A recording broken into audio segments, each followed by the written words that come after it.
I know you've been up all night with me, and I appreciate that very much.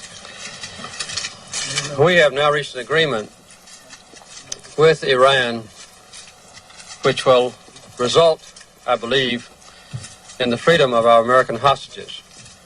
The last documents have now been signed in Algiers, following the signing of the documents in Iran, which will result in this agreement. We still have a few documents to sign before the money is actually transferred and the hostages are released.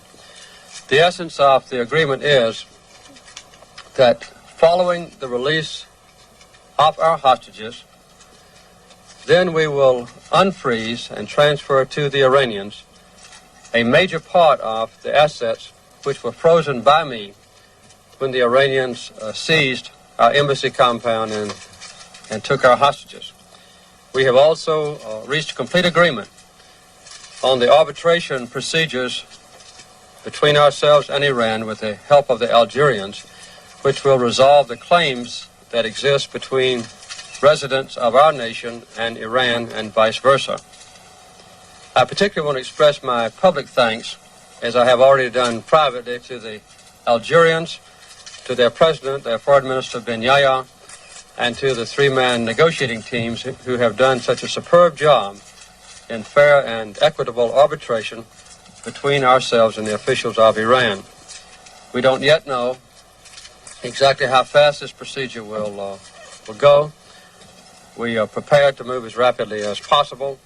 All the preparations have been completed, pending the final documents being signed.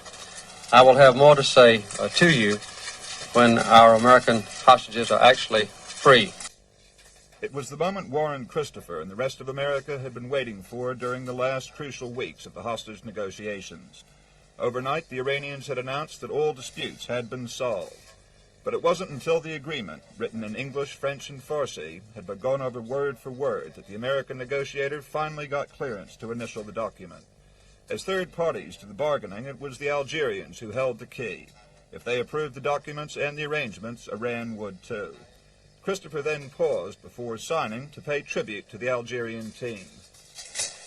You and your colleagues in Iran have performed this heavy responsibility with great impartiality, discretion, and high skill.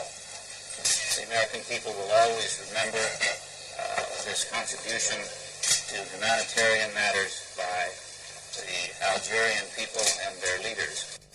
Then Christopher and the Algerian foreign minister initialed the three-part agreement.